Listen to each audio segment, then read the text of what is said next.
Fala pessoal, se você curte momentos de reflexão, aprendizado e conexão com a fé, já se inscreve aqui no canal Momento do Pai, já deixa o like no vídeo e não se esqueça de ativar o sininho para não perder nenhum conteúdo novo. Que Deus abençoe você e sua família.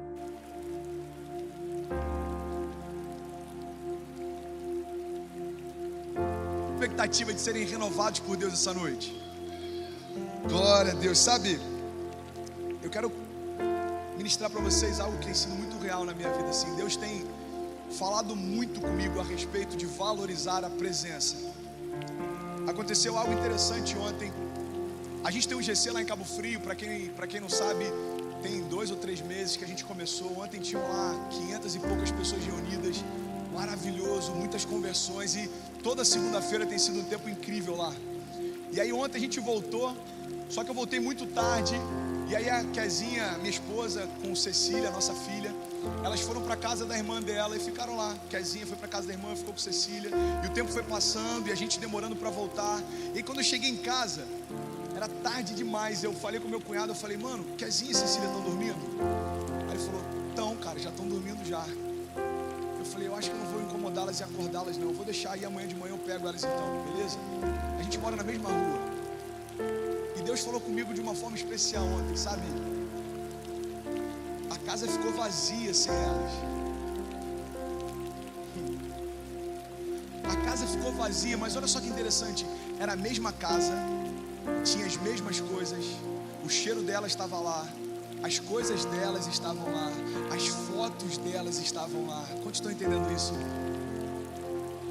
Eu fiquei carente demais, cara. Eu abri o quarto de Cecília e fiquei olhando os brinquedinhos de Cecília. Os brinquedos de Cecília estavam lá, os presentes de Cecília estavam lá, mas elas não estavam lá. Você sabia que às vezes a gente tem buscado o evangelho, que a gente valoriza tudo que nos cerca, mas a gente deixa em segundo lugar? A única coisa que tem sentido é a presença de Deus. Sem ela nada faz sentido. Sabe, a presença de Deus é suficiente para preencher tudo em todos. A presença de Deus é suficiente para renovar a tua esperança, a tua alegria, a tua expectativa, renovar tuas forças, sarar tuas feridas, curar as tuas enfermidades. A presença de Deus é suficiente para mudar toda a tua história. A presença de Deus. E às vezes a gente quer colocar outras coisas em primeiro lugar. Às vezes a gente dá mais valor para ferramentas do que para a presença. Eu vou te dar um exemplo. Você sabe por que tantas vezes a gente lê a palavra e dá sono? Porque a gente pega a última parte do nosso dia, a última energia que a gente tem, e a gente dá o resto para aquilo que deveria ser primordial. Preste atenção. A Bíblia só vai parecer algo que dá sono quando eu entendo que ela é um livro com algumas coisas escritas.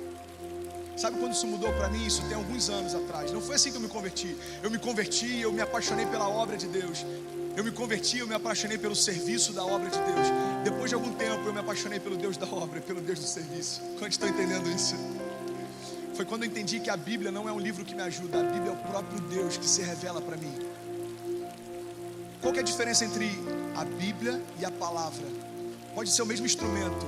A diferença está na forma como eu vejo ela. Preste atenção. Quando é só um livro me dá sono, quando é o próprio Deus me renova. Quando é só um livro é entediante, quando é o próprio Deus me dá alegria, me dá expectativa, me dá esperança. A fé vem através da palavra dele. Quando Deus fala comigo, a presença dele é suficiente. Mas sabe o que a gente faz muitas vezes? Eu me coloco em primeiro lugar. É por isso que eu falo com liberdade sobre essas coisas, porque essa mensagem é fruto de uma autoanálise. Você só tem propriedade para ministrar sobre aquilo que você já viveu também. Tem que ser real em você, tem que ter vida em você. Sabe, a gente coloca às vezes expectativas na pregação de homens, às vezes a gente coloca a expectativa em ferramentas, às vezes a gente coloca expectativa até no nome de Jesus como se fosse uma ferramenta do reino de Deus. Preste atenção. Durante um tempo eu usava o nome de Jesus, e eu vou usar exatamente esse termo, usava o nome de Jesus como uma ferramenta disponível nos momentos de crise. Então deu algum problema? Então peraí, em nome de Jesus, em nome de Jesus. O sangue de Jesus, a gente faz isso também. É como se fosse mais um remédio na prateleira. Deu algum problema, enfermidade na tua casa. Ah não, peraí, tem algo legal para isso. O sangue de Jesus tem poder, preste atenção. O sangue, o nome e a presença dele não são ferramentas no reino, são a essência do reino. Desejar o reino sem desejar a presença não tem sentido. É por isso que Jesus, quando ensina oração, ele diz: olha, quando vocês orarem, orem assim: Pai nosso que estás nos céus, santificado seja o teu nome, venha a nós o teu reino e seja feita a tua vontade. Sabe por quê? Porque quando o reino dele vem, ele vem também, e a vontade e o governo dele se estabelecem. Quantos estão entendendo isso? Pastor, o que eu preciso para mudar a minha casa? É simples, é o que eu tenho buscado também na minha, é clamar para que o reino venha, porque quando o reino vem, ele vem também. E é sobre isso que eu quero falar nessa noite. Vocês estão comigo, amém? Glória a Deus. Sabe, foi muito forte que eu vivenciei essa noite. Parece que as horas demoravam para passar, e a frase que não saía da minha cabeça era: de que adianta uma casa se ela está vazia? Eu acho que esse mesmo grito ecoa toda vez que a gente fala sobre salvação. É como se Deus olhasse para nós e falasse: de que adianta uma casa tão linda que eu edifiquei com tanto carinho se ela continua vazia? Eu quero encher você com a minha vida, eu quero encher você com as minhas promessas, eu quero encher você com tudo aquilo que há em mim. É por isso que quando Jesus se revela, ele diz: olha, o inimigo ele veio para roubar, matar e destruir. Ele quer tirar tudo que você tem, mas eu vim para que tenham vida, e para que tenham vida em abundância. Sabe, essa vida que Jesus declara no original, ele diz: eu vim para que tenham zoe, ou seja, para que tenham a própria vida de Deus. Meu irmão, Deus não quer te encher com nada menos do que a própria vida dele. Você pode dizer glória a Deus por isso? Uma geração cheia de esperanças e otimismo não vai a lugar nenhum, mas uma geração cheia da presença de Deus, ninguém pode parar. Toda a história da igreja foi marcada por isso. Uma geração que reconhecia Deus e buscava a presença. Depois uma geração que se acomodava com todo o conforto que tinha e perdia isso. Aí depois Deus trazia um reavivamento. Uma geração que se arrependia, buscava a presença, e depois se acostumava com o que tinha e perdia isso. Preste atenção. Eu não sei quantas gerações ficaram para trás, mas eu vim declarar que nós somos a geração que busca a presença dele. Você pode concordar comigo? Nós somos a geração que entende que a presença dele é suficiente. É suficiente, sabe? Uma coisa me chamou a atenção, cara. Eu tava com Cecília, Kezinha, e eu descobri que Cecília, ela tem fome por jujuba. Quantos aqui gostam de jujuba? Meu Deus, Deus falou com alguém ali, ó. Eu gosto de jujuba, mas Cecília não gosta de jujuba. Cecília ama jujuba. E sabe o que eu acho interessante? Se deixar, ela só come jujuba. Se deixar, ela troca o almoço pela jujuba, ela troca a janta pela jujuba, ela ama jujuba. É uma das coisas que eu utilizo quando eu vacilo. Filha, papai vai trazer uma jujuba, eu acabo usando, tenho que admitir. Mas sabe o que eu aprendi com isso? Preste atenção. Por mais que seja gostoso, por mais que a jujuba possa trazer entretenimento para Cecília, não alimenta e não é suficiente para manter ela de pé. Sabe o que eu aprendi? Todas as vezes que ela se sacia com jujuba, ela não tem fome para mais nada. Todas as vezes que você se saciar com aquilo que não tem como te alimentar e te manter de pé, quando chegar o momento de você buscar a presença de Deus, você vai achar que está saciado, mas você está vazio. Vazio.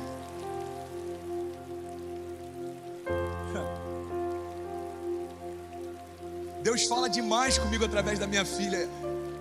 E quando isso aconteceu, a pergunta dele para mim é: e você tem fome de quê? Você tem fome de quê? Sabe, porque ter fome da presença me mantém vivo, de pé, avançando, vivendo o que a palavra disse que eu viveria, de glória em glória, rompendo todos os dias. A presença dele me faz isso. Mas junto com a presença existem coisas que entretêm e são até boas, mas não alimentam. São até legais, mas não dão vida. A grande questão é, quando a gente se sacia na presença, nada mais tem importância, nada mais faz sentido. Quando a palavra de Deus muda quem nós somos, nada mais tem importância para nós. E é sobre isso que eu quero falar nessa noite. Quantos querem ouvir mais sobre a presença de Deus? Diga: eu quero. Sabe, para a gente entender o que foi restaurado na cruz, para a gente celebrar o que foi restaurado na cruz, a gente precisa antes entender o que foi perdido antes dela. Porque para mim a cruz só tem sentido, Jesus naquela cruz só me traz alegria quando eu lembro do que eu não tinha antes dela, quando eu reconheço o que eu perdi antes dela. É por isso que alguém que era escravo e hoje se torna livre entende o preço da liberdade, porque ele já experimentou a escravidão. Preste atenção. Só dá para celebrar antes da cruz, Só dá para celebrar depois da cruz, quando a gente lembra de onde estávamos antes dela. Eu sei onde eu estava antes de Jesus entrar na minha vida. Eu sei quem eu era antes de Jesus entrar na minha vida. Eu sei os sonhos que eu tinha antes de Jesus entrar na minha vida. Preste atenção, a cruz precisa marcar a nossa história. Tem que ser antes dela e depois dela. Não dá para viver da mesma forma depois de passar por ela. Não dá para desejar as mesmas coisas depois de passar por ela. Não tem como. E a Páscoa fala sobre isso. Jesus foi até a cruz. Jesus foi até a cruz. Olha o que Deus falou comigo, cara. Me constrangeu demais. Eu tenho apanhado um pouco dele ultimamente. Sabe o que Deus falou comigo, pastora Vânia? O meu filho não ressuscitou na cruz. Ele foi retirado morto dela. Sabe qual é o grande problema da minha geração? É porque a gente até gosta da ideia da cruz, mas a gente quer ser poupado dela. É como se a gente dissesse: eu quero ser transformado, mas não precisa ir tão longe.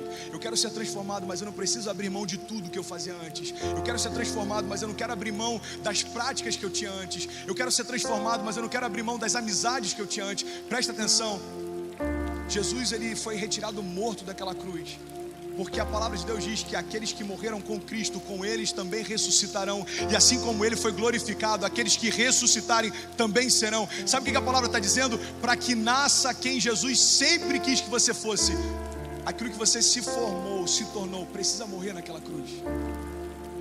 Há 11 anos atrás, o André que se tornou, foi até aquela cruz. 11 anos atrás, o André que Deus sempre sonhou, saiu daquela cruz. Eu quero falar sobre a presença dele, e eu creio, eu orei para que Deus pudesse fazer isso essa noite. Não vai depender dessa mensagem, não vai depender da eloquência, não vai depender da minha oratória, não vai depender do pregador, mas o que eu pedi para Deus é que a presença dele seja tão real essa noite, que seja suficiente para você sair daqui renovado. Você vai sair daqui, meu irmão, não há espaço para depressão num coração cheio da presença dele. Não há espaço para dúvida, não há espaço para ansiedade, não há espaço para mentira. Onde está cheio da presença de Deus, tudo isso tem que sair, ele é suficiente. Você que está com a sua Bíblia, abra por favor em 2 Coríntios 5:17.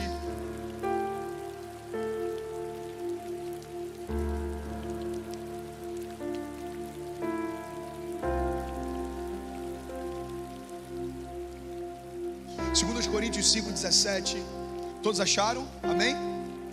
Quem não achou, está sem Bíblia, acompanha comigo aqui. Diz assim: portanto, se alguém está em Cristo, é nova criação. As coisas antigas já passaram e eis que surgiram coisas novas. Tudo isso provém de Deus, que nos reconciliou consigo mesmo por meio de Cristo e nos deu agora o ministério da reconciliação. Sabe o que a palavra está dizendo? Se não bastasse Jesus te reconciliar com o Pai, agora Ele quer que você reconcilie outras pessoas também. Quando a mensagem entra na tua família, preste atenção, através de você, não significa que o que Deus quer fazer se limita a você, é você e toda a tua casa. Pastor, a minha casa já foi alcançada, então é a tua casa e as casas ao lado da tua. Quantos estão entendendo isso? Pastor, toda a minha família já foi alcançada, então é a geração em que Deus te colocou, porque Deus sempre tem um propósito maior do que aquilo que a gente consegue enxergar. Sabe, alguns anos atrás o meu pai se converteu e ele fez um pedido: eu quero os meus filhos na tua presença. Eu nem imaginava ser crente, na verdade eu nem gostava de crente. Agora olha só que interessante, minha irmã casou com um pastor, Deus me formou pastor, eu casei com a filha de um pastor. Uma família que nem conhecia a presença de Deus, hoje é uma família pastoral. Você que ama a presença dele desde novo, você que está aqui e já ouve a palavra dele desde novo, meu irmão, se Deus fez na minha vida o que ele não pode fazer na tua, Deus, ele ama pegar improváveis e exaltar através daquilo que ele tem para nós. Preste atenção, porque quando você olha para alguém que Deus transformou e você vê o que ele fez, você tem que reconhecer: só Deus pode ter feito isso nele. Sabe qual a alegria que eu estou tendo lá em Cabo Frio?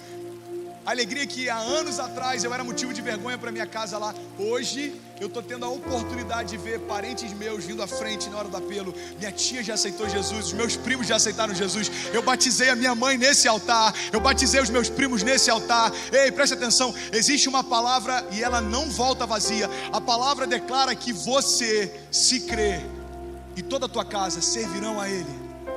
Meu irmão, vim dizer nessa noite, isso não é uma frase motivacional, é a palavra de Deus e há poder nela. Você e toda a sua casa servirão ao Senhor. Você e toda a sua casa foram alcançados por essa glória. A palavra de Deus diz, olha, Deus nos reconciliou em Cristo com Ele, consigo mesmo, e também nos deu agora um ministério, pode colocar na tela, um ministério da reconciliação.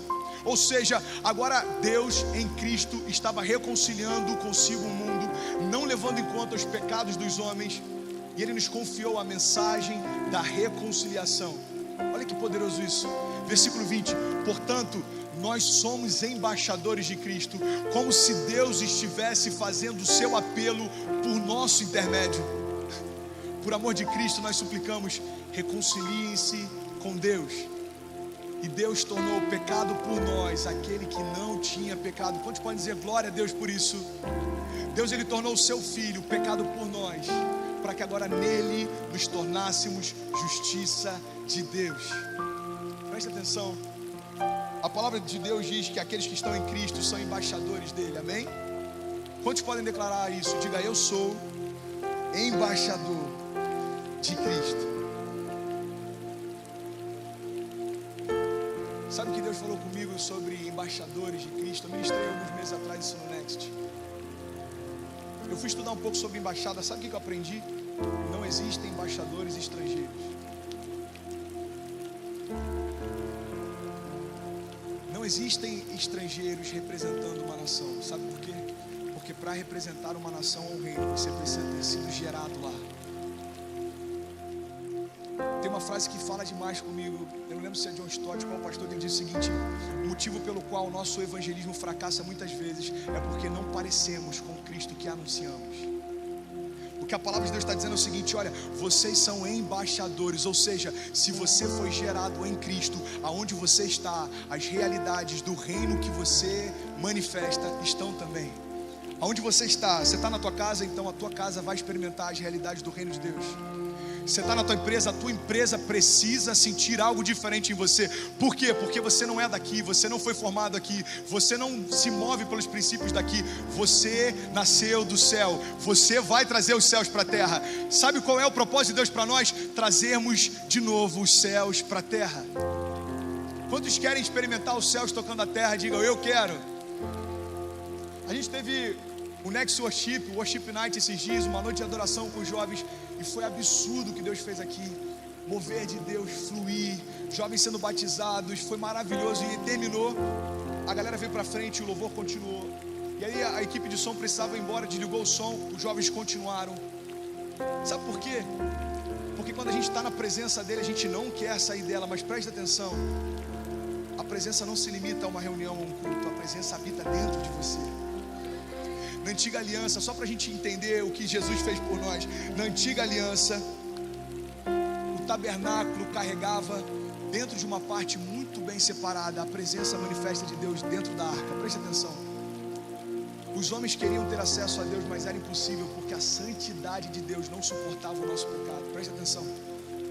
Então, para que o homem tivesse acesso, para que o homem tivesse a direção de Deus, para que o homem tivesse a provisão da parte de Deus, era necessário um sacerdote intermediar esse relacionamento. Sabe o que Jesus fez?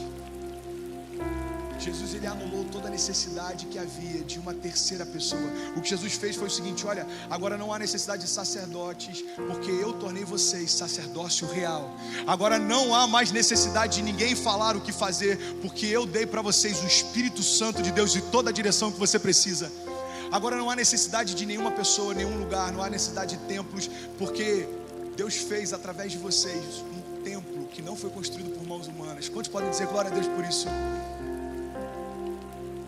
Pastor, por que a presença é tão poderosa? Porque Deus transformou através de Cristo aquilo que era limitado a poucos, disponível agora para todos. A palavra de Deus diz que aqueles que creem nele, aqueles que confessam ele como Salvador, agora do seu interior fluirão rios de água viva. Meu irmão, algo que era indisponível para o povo, agora está dentro de você.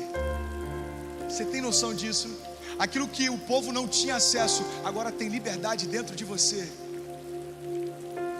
1 Coríntios 3,16 diz: vocês não sabem que são santuários de Deus e que o Espírito de Deus habita em vocês? Sabe, agora nós somos morada dele. Você pode declarar isso? Diga: eu sou morada dele. E sabe aquele altar que existia dentro do tabernáculo? É o nosso coração. É por isso que, para que continue o fogo queimando sobre o altar, você precisa tirar as coisas velhas, você precisa retirar as cinzas, para que venha fogo novo de Deus e se renove todos os dias. Pastor, o que você quer dizer com isso? Eu vou te explicar. O novo lugar de encontro entre o homem e Deus agora se chama eu e você. Você sabe como Deus chamava o tabernáculo? Lugar de encontro, tenda do encontro. Presta atenção, olha para mim, por favor. Deus chamava a tenda de encontro porque naquele lugar ele se encontrava com a criação. Agora, se eu sou o tabernáculo e Deus habita dentro de nós, qual é o novo lugar de encontro? É você. É por isso que Deus diz que nós somos embaixadores. É porque quando alguém olhar para você, é suficiente para que ele tenha um encontro com o próprio Deus. Pastor, você está dizendo isso é muito romântico, isso é muito bonito, mas isso não acontece todos os dias. Eu passo por pessoas da liderança, às vezes nem falam comigo, às vezes a galera está corrida, eu mando um WhatsApp e as pessoas não respondem. Presta atenção. Não estou falando de você ter a tua carência suprida por uma liderança, eu estou falando de você manifestar o próprio reino. A minha casa foi transformada porque eu olhei para os meus pais e eu vi que a palavra que eles estavam ouvindo gerou transformação neles. Quando os seus filhos verem você transformado por essa palavra, eles vão desejar o que você tem. Quando os seus amigos verem a tua família restaurada, eles vão desejar o que você tem. Eu vi uma mensagem esses dias, eu achei fantástica, o pastor Douglas Gonçalves falando que ele estava na casa dele, ele tinha voltado de uma viagem e ele trouxe açaí lá do Pará. E aí ele falou que uma menina lá no meio da cela falou assim: pastor, eu vim do Pará, deixa eu fazer, eu sei fazer do jeito certo. E ela fez o açaí. E o pessoal falou assim: ah, cara, eu não quero esse açaí não, dizem que tem gosto de terra, muito forte. E aí ela acabou de fazer o açaí, ela pegou o copo. E ele falou que ela começou a experimentar e se deliciar com aquilo. Falou assim: ai, que saudade que eu tava disso. Nossa, como isso é bom, como isso é bom, como isso é bom. Sabe o que aconteceu?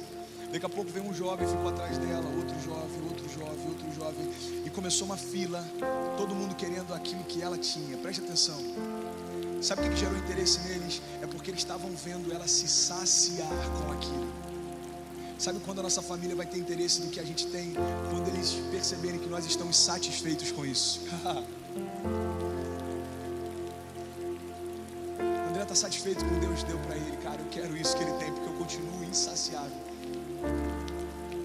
Peter está satisfeito com o que Deus tem para ele. Eu quero o que o Peter tem, porque eu continuo insaciável.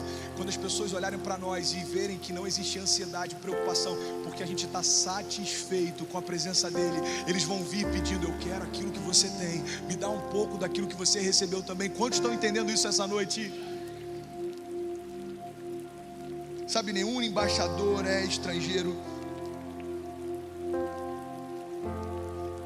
Eu estou quase terminando, eu vou precisar encurtar. Eu tenho mais 10 minutos da tua atenção, amém?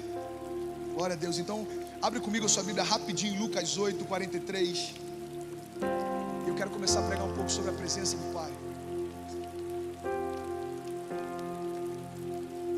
Abre rapidinho, por favor, Lucas 8, 43.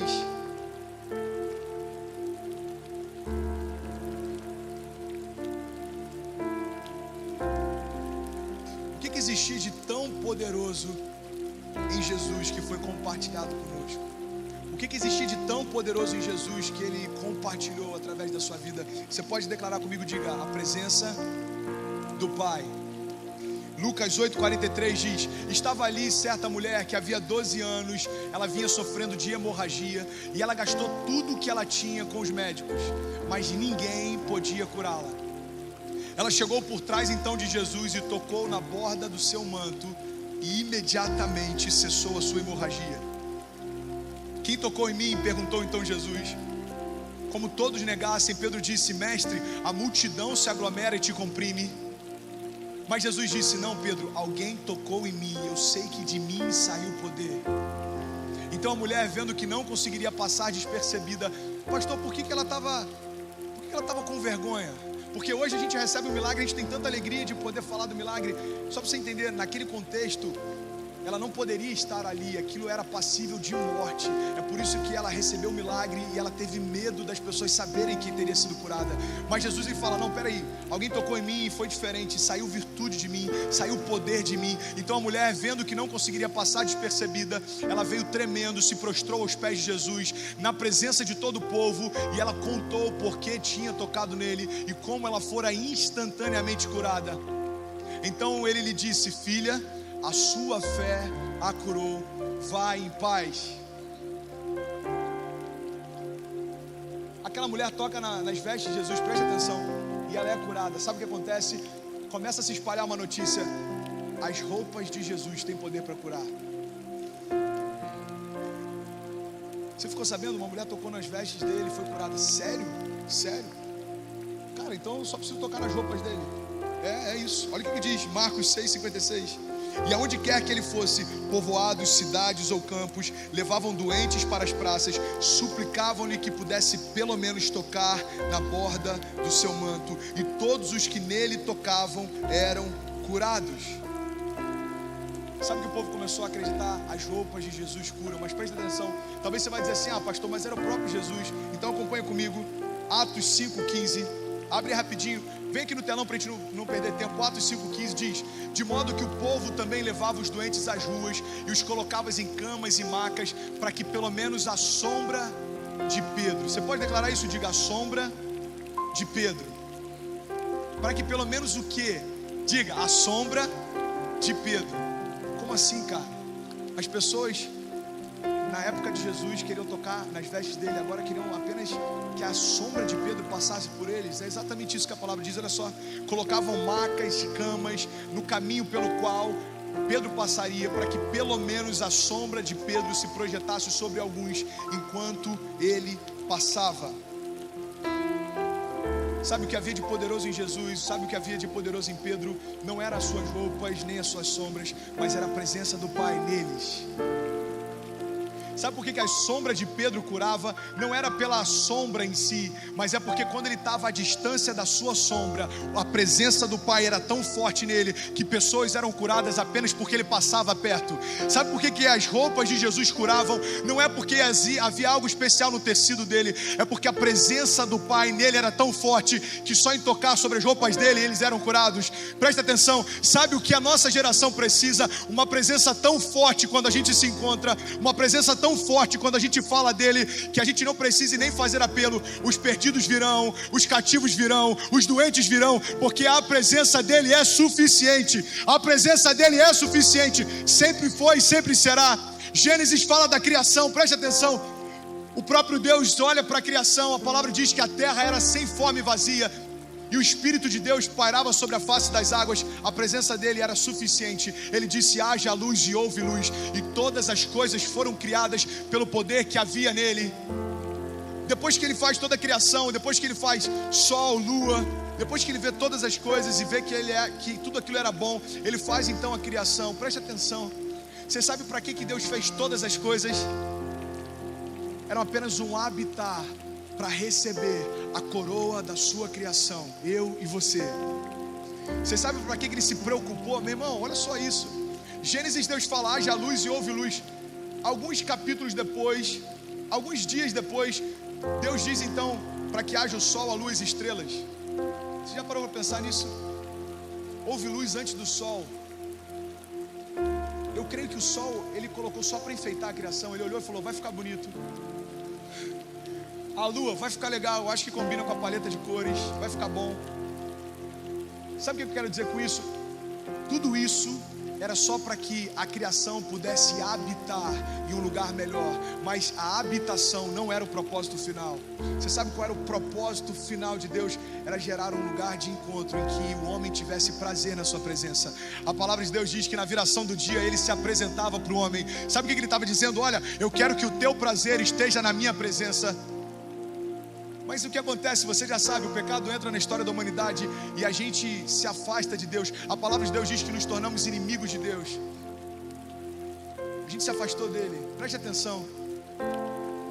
Eu já falei sobre isso aqui algumas vezes, eu sinto de falar de novo. Cara, tem coisas que Deus faz, a gente acha que é não vou dizer revolta, mas é uma atitude dele de retaliação a coisas erradas que a gente faz. Às vezes a gente tem uma visão de um Deus que é um Deus julgador, é um Deus que está preocupado só em castigar quando a gente erra. Preste atenção, eu tinha a visão de Deus assim. Quando eu li Gênesis, eu li que depois que o homem pecou, ele perdeu acesso à presença, e Deus colocou então um anjo com uma espada flamejante diante da árvore da vida. Eu olhei para aquilo e eu falei, bom, Deus estava revoltado, e o que ele fez foi o seguinte: eu não quero mais que o homem tenha acesso à vida eterna, porque o homem pecou e se afastou de mim. Eu entendia que era uma revolta de Deus. Presta atenção, você sabia que tem muitas vezes que Deus está cuidando de nós e a gente está achando que Ele está punindo? Deus não estava revoltado com o homem, Deus estava guardando o homem, porque o homem se tornou pecador, e se o homem tivesse acesso à vida eterna, seria eternamente pecador.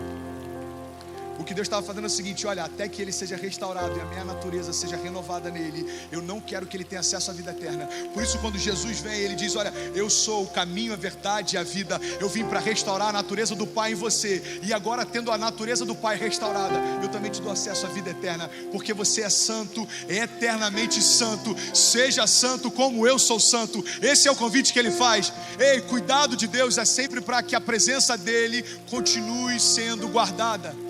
Por que Deus livrou o povo do Egito? Porque Ele queria se relacionar com o povo. Por que Deus pediu para que Moisés estabelecesse um tabernáculo? Porque Ele queria um lugar de encontro com o povo. Por que Deus libertou o povo todas as vezes que era cativo na Babilônia, pelos reinados, pelos reis? Porque Deus queria restaurar a presença dEle no meio do povo. Você sabe por que a palavra de Deus diz que Davi era um homem segundo o coração de Deus?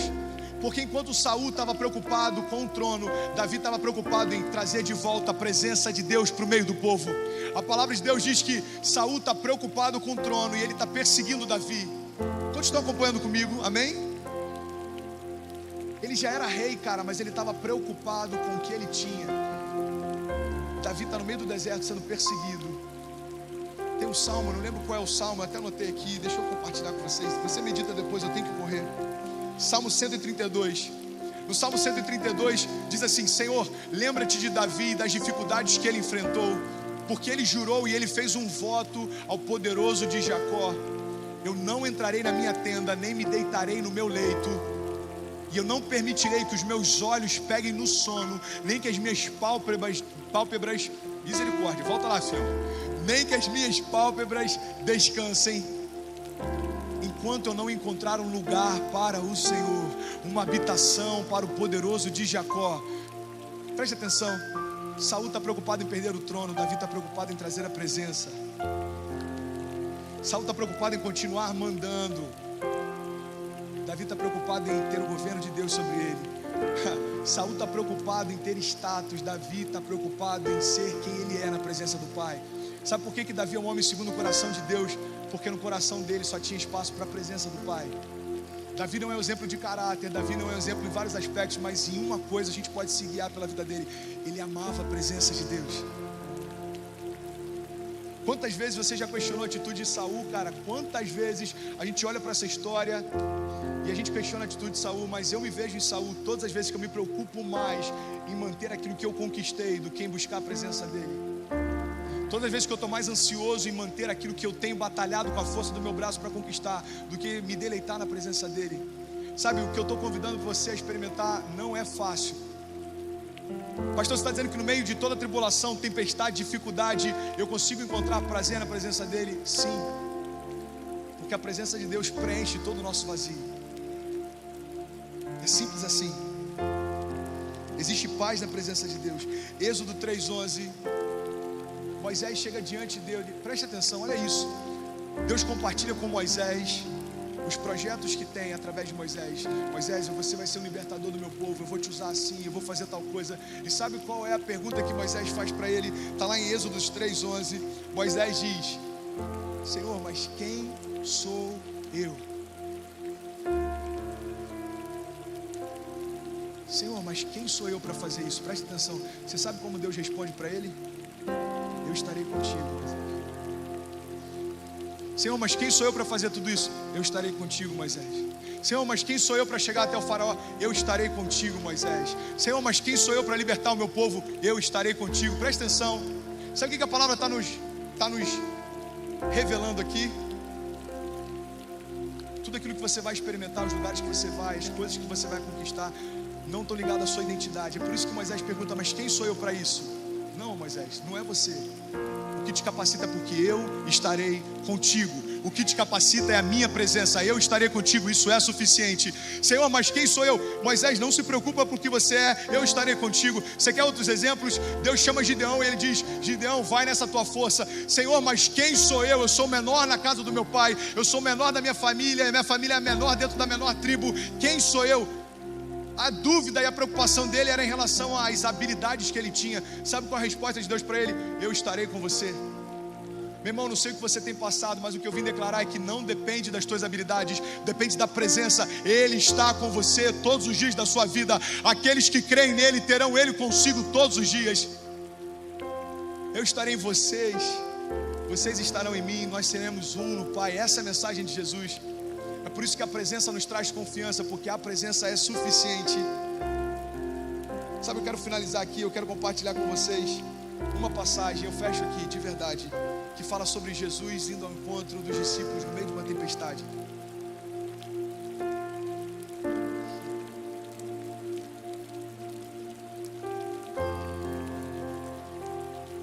Mateus 14, 24. Essa passagem todo mundo já ouviu inúmeras vezes, preste atenção. Tem uma tempestade, os discípulos estão no meio do barco, Jesus tinha se retirado, falou para eles irem na frente, e eles estão no meio de uma tempestade. Do nada aparece Jesus andando sobre as águas. Você sabia que em meio a algumas tempestades Jesus quer se revelar para a gente, às vezes a gente nem percebe que ele está ali? Sabe qual foi a percepção dos discípulos? Acharam que era um fantasma. Olha o que diz a palavra: quando viram andando sobre o mar, ficaram aterrorizados e disseram: é um fantasma, e gritaram de medo. Pode passar. Mas Jesus imediatamente lhes disse: coragem, sou eu, não tenham medo. Preste atenção, pode seguir. Senhor, disse Pedro, se és tu, manda-me ir ao teu encontro por sobre as águas.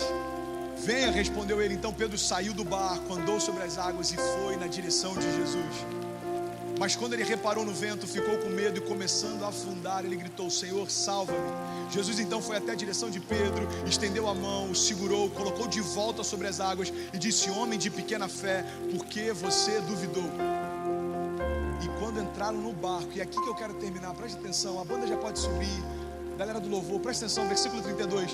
E quando entraram no barco, o vento cessou. Você pode declarar isso comigo? Diga: quando Jesus entrou no barco, o vento cessou. Você sabe por que Jesus não acalmou a tempestade antes de entrar no barco? Preste atenção, acompanha comigo. Jesus se revela para eles e eles têm medo. Eles dizem: será que é um fantasma? Eles ficaram impressionados. A primeira coisa que Jesus fala, ele diz o seguinte: não tenham medo, sou eu. Não tenham medo, sou eu. Depois ele entra no barco e acalma a tempestade. E eu fiquei meditando sobre isso, e o que Deus falou comigo é o seguinte: Jesus não acalmou a tempestade antes de entrar no barco, porque se ele acalmasse antes de entrar no barco, a expectativa deles, a segurança deles estaria no fato das ondas não baterem mais contra o barco. Se Jesus acalmasse a tempestade antes de entrar no barco, a segurança deles estaria no fato da tempestade ter passado. Jesus queria que a segurança deles estivesse no fato de Jesus estar ali. Ele diz: olha, a tempestade continua, mas sou eu, não tenham medo. Nesses momentos da fé em que a gente caminha com Ele, a gente olha e tem uma tempestade, o que Ele quer dizer é o seguinte: você não precisa esperar que as circunstâncias passem para você ter segurança. A minha presença é suficiente para que você tenha segurança. A minha presença em meio a qualquer dificuldade é suficiente para que você tenha segurança. Pastor, eu estou passando uma crise na minha casa. Pastor, eu estou passando dificuldade. Pastor, eu estou quebrando financeiramente. Pastor, a minha mulher se separou, pegou minhas coisas, fugiu. Pastor, eu estou até bem, mas eu ouço falar de Deus, mas eu não consegui sentir Ele ainda. Eu não sei em que tipo de tempestade você está hoje. Eu não sei se é uma tempestade externa. Eu não sei se a tempestade que você está enfrentando está dentro de você. Uma coisa eu sei: A segurança que você precisa não está no fato da tempestade cessar, mas está no fato de Jesus ter entrado no teu barco. Jesus está no barco, meu irmão, nada é capaz de te deter. Jesus chegou na tua casa, nada é capaz de impedir o agir dele. Jesus entrou na tua vida, nada é capaz de frustrar as promessas que ele te fez. Se alguém crê nisso comigo, você pode dizer glória a Deus por isso. A presença dele é suficiente. A presença dele não é uma ferramenta que me leva para algum lugar, a presença dele é o lugar. Se você puder, fica de pé em nome de Jesus. Fica de pé e eu quero declarar com você o que diz Efésios 3,16. Fica de pé, Efésios 3,16 diz: eu oro para que com as suas gloriosas riquezas Ele os fortaleça no íntimo do seu ser, com poder por meio do meu Espírito, para que Cristo habite nos seus corações mediante a fé. E eu oro para que vocês, arraigados e alicerçados em amor, possam juntamente com todos os santos compreender qual é a largura, o comprimento, a altura e a profundidade. Presta atenção, o que a palavra de Deus está dizendo é: eu oro para que no seu interior se fortaleça uma coisa: o poder do meu Espírito é suficiente para fazer tudo aquilo que eu te prometi. Se você crê nisso, feche teus olhos em nome de Jesus. Eu quero orar com você. A banda pode vir comigo, vamos ministrar. Feche teus olhos em nome de Jesus. Eu quero orar com você. Pai, nessa noite eu declarei que a tua presença é suficiente, não porque é uma boa ideia, mas porque eu creio nisso. Não porque é uma verdade atraente, mas porque ela é verdadeira, ela é real, ela me transformou, ela mudou quem eu era, ela mudou a minha casa, ela mudou os meus sonhos, ela mudou a minha família, ela mudou o meu coração, e eu creio que ela é suficiente para transformar todos que estão me ouvindo nessa noite. Por isso eu te peço, Espírito Santo de Deus, que não seja pelo que eu falei apenas, mas que seja pelo teu poder invadindo os nossos corações hoje. Deus, invade o nosso coração, muda, Pai, em nome de Jesus, os nossos planos.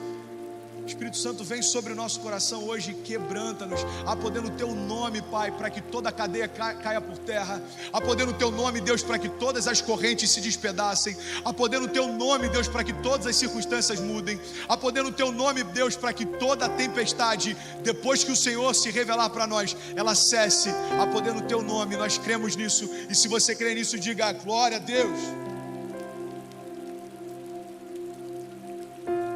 E assim chegamos ao final de mais um Momento do Pai. Se esta mensagem tocou o seu coração, não aguarde só para você. Compartilhe este vídeo com seus amigos, sua família e em seus grupos, para que mais pessoas possam ser alcançadas por esta palavra de fé. Além disso, quero que saiba que este é um espaço seguro para nos conectarmos em oração. Se você ou sua família estão precisando de uma prece, escreva seu pedido aqui nos comentários. Estaremos lendo e orando por cada um de vocês. A sua causa é a nossa causa. Que a bênção do Pai, do Filho e do Espírito Santo esteja com você e sua família hoje e sempre.